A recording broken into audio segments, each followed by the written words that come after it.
Wow, it has been another exciting day down in Austin, Texas with the Robotaxi launch. I'm going to highlight all of the bits and pieces so that you don't have to go out and find them yourself. First of all, I want to say that I realized today for the first time that Tesla is doing this as a kind of a closed beta release. It's not a full-blown launch of the Robotaxi service. It's obviously only just 20 people right now. And these are content creators slash influencers who are going to say positive things about the technology. The reason why Tesla is doing this is because the mainstream media tends to really highlight all of the negative things, and that's not what we always want. So this video is going to talk about all the positive things, but I'm also going to touch on the negative things.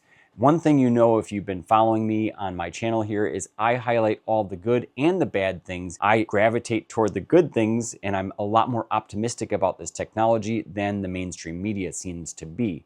But first and foremost, the one that really stood out to me was Kim Java's video. In her video, she shed some light on a very pressing topic, and that is, well, no pun intended with shedding light on this topic. It is with the sun shining through the windshield in the evening. Whoa, all right, so we just slammed on the brake.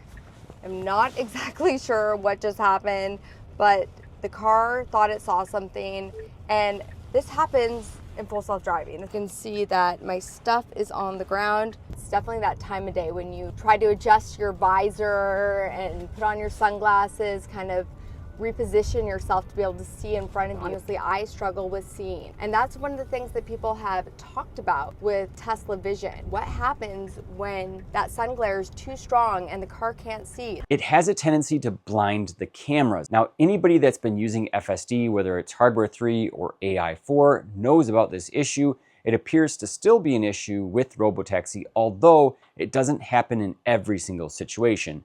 For every 5 situations where it's coming into the windshield, there's only 1 or less situations where it creates an issue.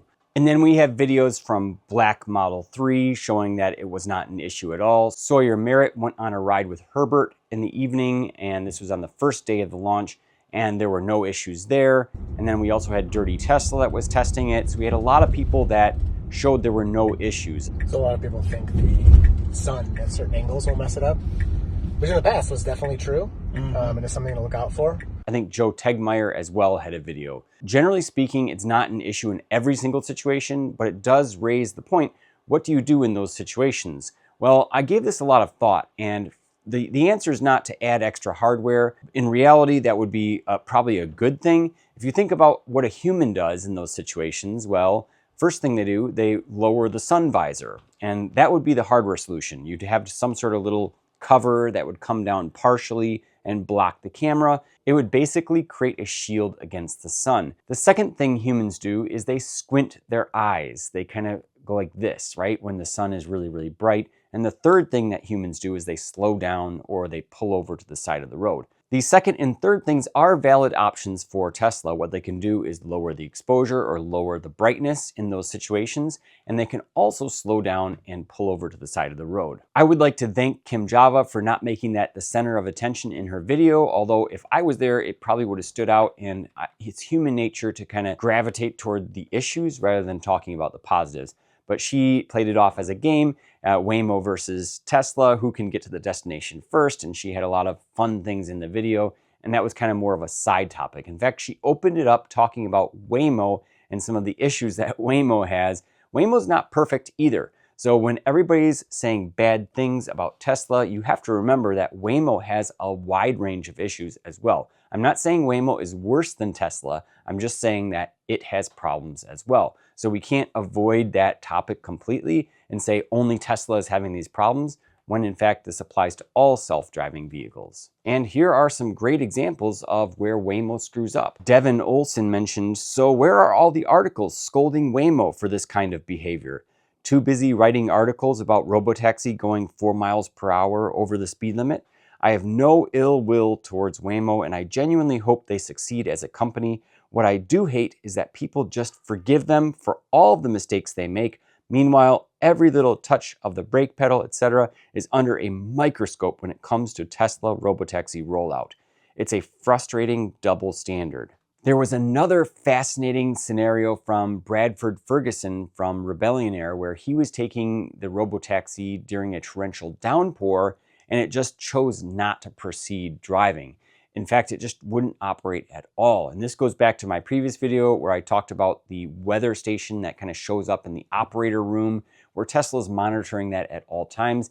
And they want safety. Safety is number one for Tesla right now, especially in this limited rollout. They want to make sure that there are no big issues. Now, Waymo, it actually tried to go all the way to the destination. And here is Bradford's summary of the whole situation. Took a Waymo back to the hotel first in a tsunami. We're going to be posting that video. It was a huge downpour. At first the Waymo gave up, went to the parking lot, and then it drove. And it's driving through like some water where it's like shooting the water out of the side.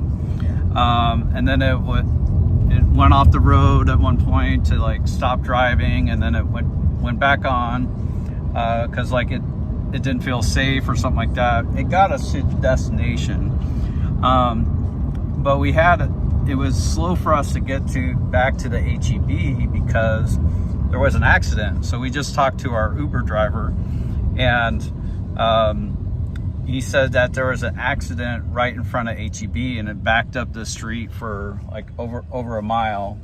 That's why we were rerouting. Yeah, our Waymo ended up rerouting to get us there.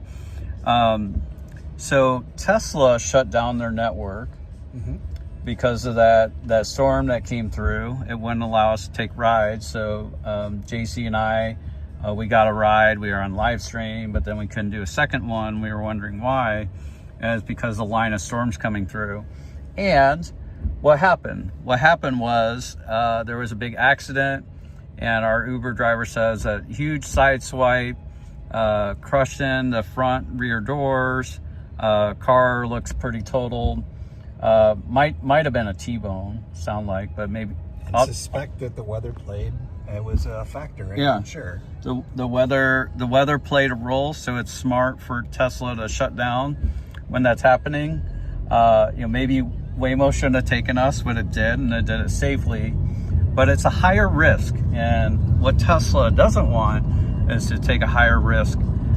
So with their Robotaxi network, they shut down in inclement weather.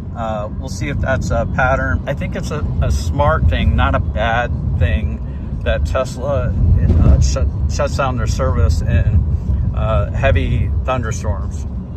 And I would say there were parts of that storm where I would not have been driving.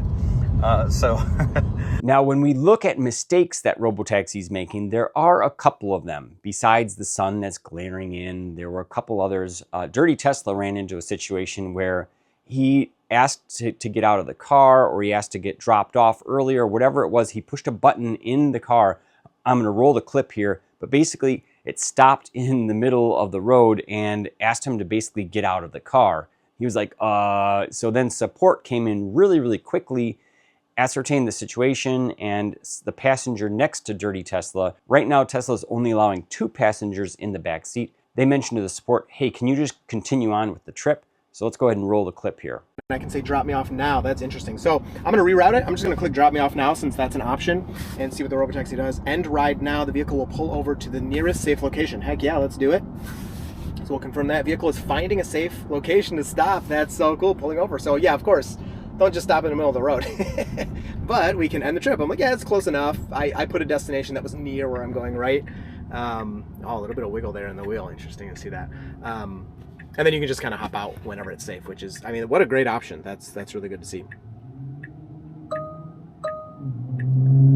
Our team has identified an issue and is working to resolve it. Please exit safely. Thank you for riding in the Robotaxi. Should I actually get out?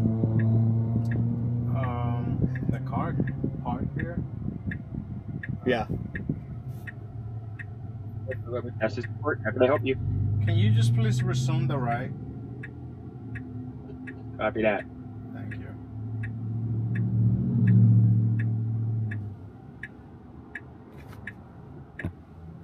All right, so we got hazard lights on. We're waiting for remote operator to resume the ride. Very cool. They checked in immediately. They said, what's going on? Resume the ride, and there it goes. All right. People were able to get around.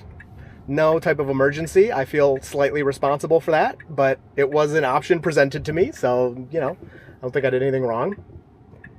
We still have this press open door to exit safely. I'm not going to do that now. You can see on the screen up front that we have a destination that it's going to park at. And we'll put a picture of that. So I'll just wait for it to get to that destination and be in a parking lot. I'm not going to get out in the middle of the road, so I'd rather sit in the car and just wait and see what happens. Before I get to the other issue, I just want to point out that there's a lot of really good things that the Robotaxi is doing, like U-turns. Here's a great example from Black Model 3. And another great example from Bradford Ferguson, who documented a very difficult, tricky, unprotected left.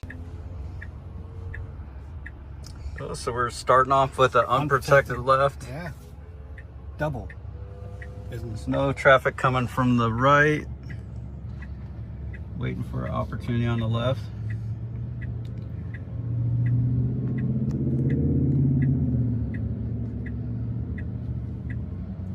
Okay, now traffic is starting on the right. So this is a fun one, actually. Okay. Now we're waiting for traffic on the right to clear. We got an opportunity right here, but we got all this traffic on the left. So far, it's been perfect deciding not to go. Now it's gonna pull out halfway. Oh, is this the center? And we are in the center. Good move. I approve. I would have done that as a human. And now we're getting in our lane. You can see the Tesla employee in the front passenger seat. His thumb is really close to the kill switch. There were a lot of different videos surfacing, or at least images surfacing, showing this passenger with their thumb hovering over this button. There's a lot of speculation that this is essentially a kill switch, that once you press it, the car stops immediately. Nobody has actually pressed it, but there have been a couple interventions. So let's get to that one here next. And here is my drop-off spot.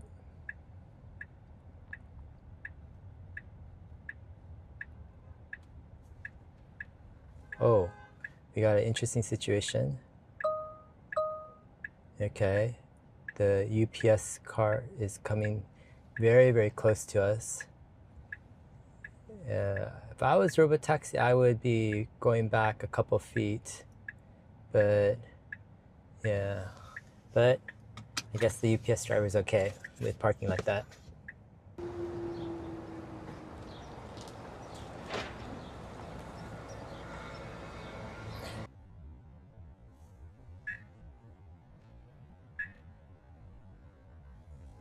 Oh. In this situation, Dave Lee was taking the car and it was getting really close to the drop-off, and then a FedEx truck went in reverse. The operator had to stop the car completely. There is a button on the screen where they can press a button to stop the car or resume the car. Oh, what are we gonna do? Okay. Well, let's get out and see what it does. Well, Yeah, I guess we're it's gonna have us get out now. Let's get out and see what it does. Now this UPS truck, I don't think they know what they're doing. Yeah. Oh, he's moving now. Okay. Have a nice day, bud.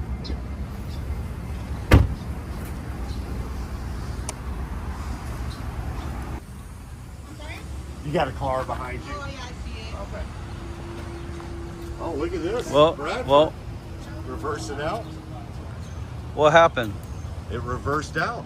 It's like, Well- well, obviously they're not moving, so it reversed out. Whoa. Look at that. That was pretty cool. Whoa. That was great. One other fascinating situation that surfaced was from Dirty Tesla at night, when there were a lot of police vehicles around and then a train was crossing over the train tracks. The car was stopped for a long time, and support actually proactively dialed itself up. I don't know why. I'm assuming it's because it was stopped for so long. They asked if there were any issues. I don't think they have full visibility of exactly what's going on, which explains why they would actually call into the car to figure out what was going on, because there was no interaction from the back seat to initiate the support calling them. Anyway, the train ended up passing, and then the car started to creep forward a little bit and then stopped completely. Yeah, I don't know. All right, so we just got a message. Our team has identified an issue and is working to resolve it. I'm guessing just because we've been sitting here so long. If the support chimes in, we'll tell them everything's fine. We're just waiting for a train. But I don't know if they're going to check in. Yeah, so they're connecting because we haven't moved in a while. So let's talk. Robotaxi support. Can I help you? Hey, no, we're fine. We're just waiting for a train. Yes, sir. Thank you. Thank you. Okay. So it must have been automatic. Yeah, they auto-checked in either because the microphones can pick up sirens, or because we've been sitting in one spot for so long, and they didn't seem to have a reason, like that they told us that they checked in, but all good for now. So, again, we'll check in again when this train is done. Oh, Robotaxi's getting impatient. All right, we'll check in when the train's done. All right, train's done. Cops are coming through. He had to wait for that whole train. He went through before the arms went up. So, it seems everything's going to be normal here. Yeah, Robotaxi's a little scared. I don't know why the pickup truck isn't moving.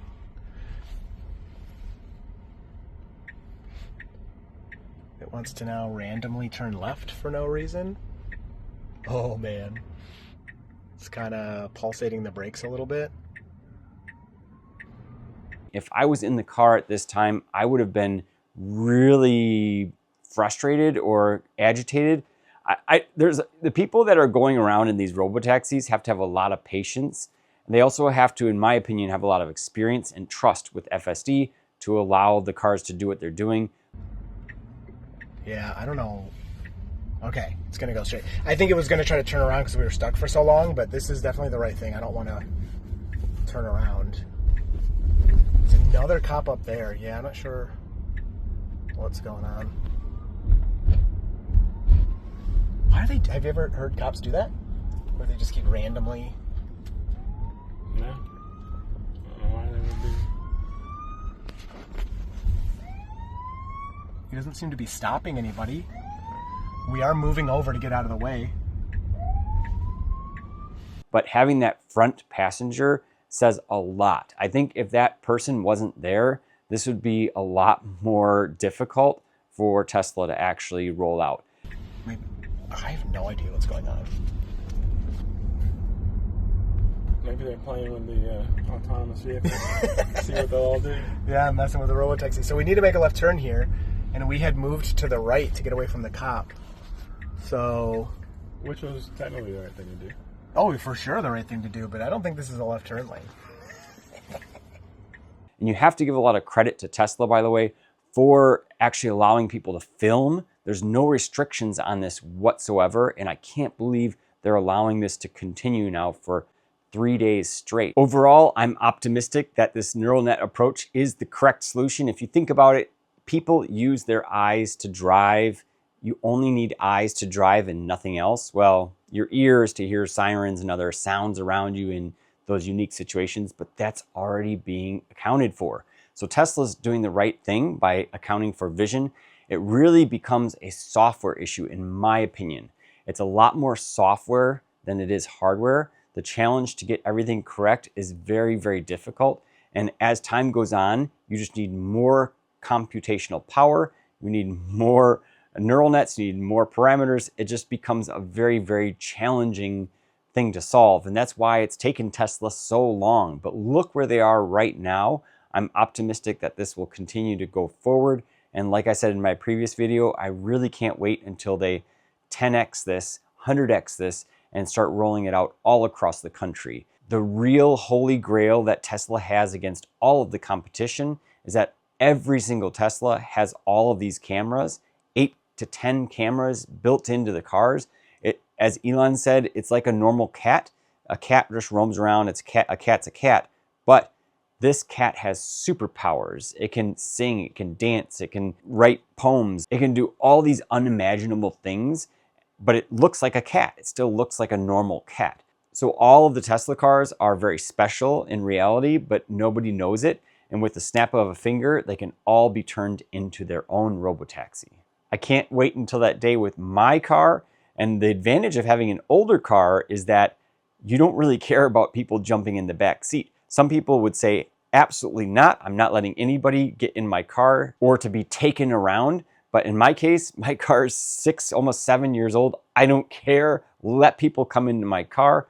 I want to make money. Let me know what I missed. Thanks so much for watching. Hit that subscribe button and definitely hit the like button. It helps with the algorithm and it helps me out. I do this for fun in the evenings, spending oftentimes very late hours editing. I really appreciate your support. And until the next one, have a great day.